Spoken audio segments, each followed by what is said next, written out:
The focus of this video is going through the triangle congruence theorems and then showing how we can use those to determine if two triangles are congruent.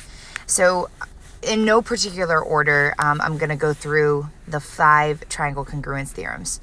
So the first is SSS, which stands for side, side, side. And this means that if you were given 3 side lengths and they are the same as another triangle, they have the same 3 side lengths, these triangles are absolutely congruent. Okay, so there's no other way to make a different triangle with 3 of the same side length, so they have to be the exact same. Another would be side angle side.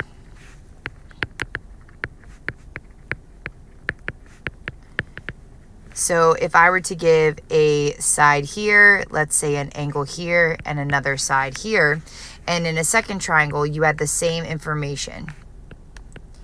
There's no other triangle that can be made again.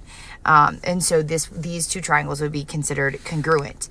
I want you to notice that wherever I start, if we find an angle, or a side and an angle that are not marked, this would be like your starting place to move around this triangle. Okay, so if you're struggling with how to label those, start where there isn't a side and angle marked, and then move in some kind of direction. And it doesn't matter if you move counterclockwise or clockwise.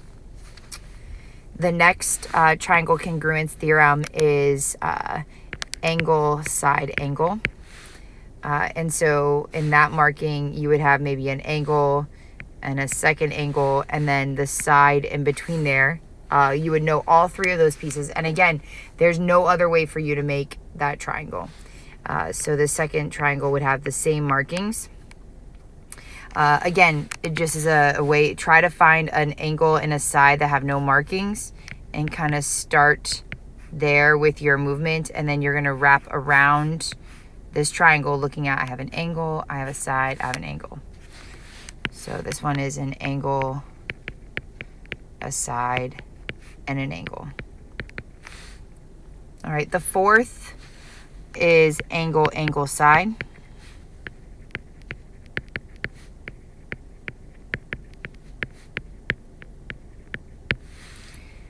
So in this one, you have 2 angles right next to each other, and then the side right after. So 2 angles right after each other and the side after. And again, there's no other way to make this triangle. It would be the exact same. If I started here, and let's say you went this way, you might argue, well, this is side, angle, angle. They're the same. That's fine. But you have 2 angles and a side, one right after the other. The last one is a kind of a special case, and that is HL. So HL first only applies to right triangles. And this stands for hypotenuse leg. So again, the first thing you would have to see present is a right angle. And then from there, you have to remember how to identify the hypotenuse, because you may not have any numbers on your picture. So I like to think of these right angles as like an arrow, and it is pointing at the hypotenuse. So in both of these, this would be the hypotenuse, right? So if we knew that the hypotenuse was the same, and then one other side length, and it doesn't matter which one, let's say it's this one, if those are marked, then these 2 triangles are congruent. There's no other way to get this information. There are 2 theorems that you might see that pop up that are not an example of congruence. So I want to just touch on those. The first is angle, angle, angle. So if you had the 3 angles, just like the 3 sides, the problem is that there's no guarantee that these are congruent. Okay, this creates similar triangles, but not congruent triangles all the time. Okay, there's no guarantee.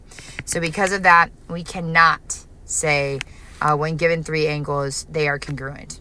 Okay, the second one is side, side angle.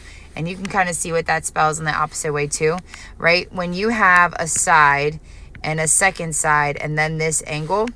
There's a lot, there are two different triangles that can be created here. And so because of that, we cannot say that they are congruent. So I'm sorry, I'm going to try to do this again. This info can create two different triangles. So because of that, they cannot be guaranteed to be congruent. So we do not use these two theorems as a congruency statement. The last bit of information that we talked about is sometimes you might get a little bit more complicated diagrams where they are sharing a side, like this one. If they are sharing a side, the two triangles, then we can absolutely say that this side is congruent in both triangles. So in triangle 1 up here and in triangle 2 down here, we can say that MP is congruent to MP. And that's by, the reflexive property. Another definition that we can use that we haven't used in a while is the idea of vertical angles. And vertical angles are created by these X-like patterns here. So when you have an X, then you also have equal angles on each side. That allows us to find either a congruent side or a congruent angle based on if we're doing, this reflexive property or the vertical angles property. It allows us to get more congruency going. So let's take a look at a few of these. So let's take a look at this one down here. And so you can see that this has a 2 marking here on a side, has a marking here, and it has an angle marking here, right? And we're trying to determine if these two triangles are congruent based on those markings. So I always want to start by finding a side and an angle that's not marked. So I'm going to start moving around the triangle here, okay? So I can figure out my markings. So I'm starting here and I'm working around. So as I do that, as I move around this circle, I come into contact with a side marking, an angle marking, and another side marking. So as long as they're the same over here, so again, if I start, let's say down here where there's no side and angle marking, and I move this way, I hit a side, I hit an angle, and I hit a side. So I would say these two triangles are congruent by side, angle, side. And then I have to look at the angle markings and make sure that I can match those up. So to do that, I'm going to erase these markings because they kind of don't always work hand in hand. So I'm going to look at the order in which they went. So they started at N, and then they went down a 2, and then they went to the 1, right? So the 2 is first. So I'm going to start at, I think, Q, because I'm going to have to go down the 2, and then I'm going to the 1. So I think it's going to be Q triangle, Q, P, R. Okay, let's take a look at another one. Let's try this one right here. This is a nice one. There's no reason to start at an angle or side that are not marked because there are only sides marked. So as long as all of them are marked in the same way, which they are, with a 1 marking, a 2 marking, and a 3 marking, 1, 2, 3, we can say that these two triangles are congruent by side, side, side. So now I have to pay attention to the order, right? So I see G, and then it went to I, so it went to 1, and then it went to a 3 marking. So let's see here. I'm going to start at K, go through 1, and then go 3. So I think this is triangle K, J, L. Let's try another one. Let's try this one right here. This is another one that can be kind of hard to follow, but if you notice right here, there's a side and angle not marked. So that's going to be where I start this journey, right? So as I move around, I'm going to go clockwise here. So I move around, I come into contact with a side, an angle, and an angle. And then if I find that same situation in this triangle, I started with a side there, so I'm going to move in the same direction, or in that I would have a side. So I have a side, an angle, and their markings all match up.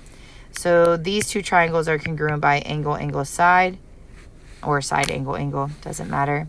And then if I look at this, I went from M to N, not marked, and then to O.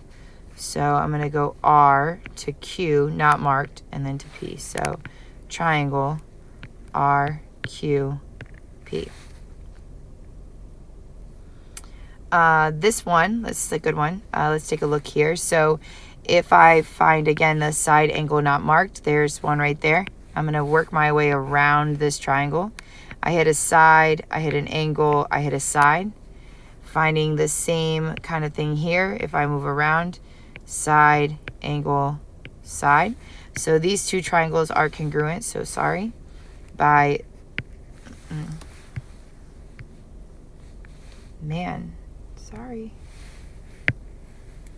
Okay, these two triangles are congruent by side, angle, side.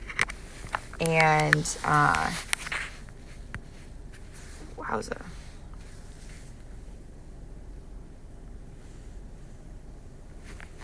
All right, let's try this again. By side, angle, side.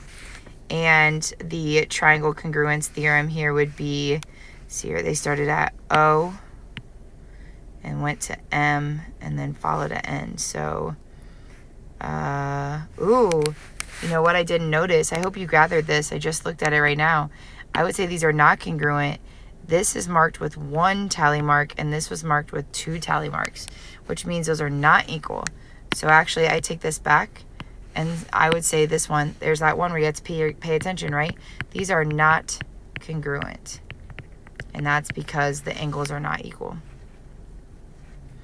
And so it's kind of, you're kind of just moving around in this manner, making sure that, you know, as you look through, that they line up and that they can be congruent or not. You want to make sure you have those notes out and make sure you're kind of moving around those triangles in a kind of giving yourself that idea of like starting where something is not marked and then moving to where they are marked. Okay. There are lots of examples out there that we've given in class. So please, if you are practicing and you're getting stuck, ask for help.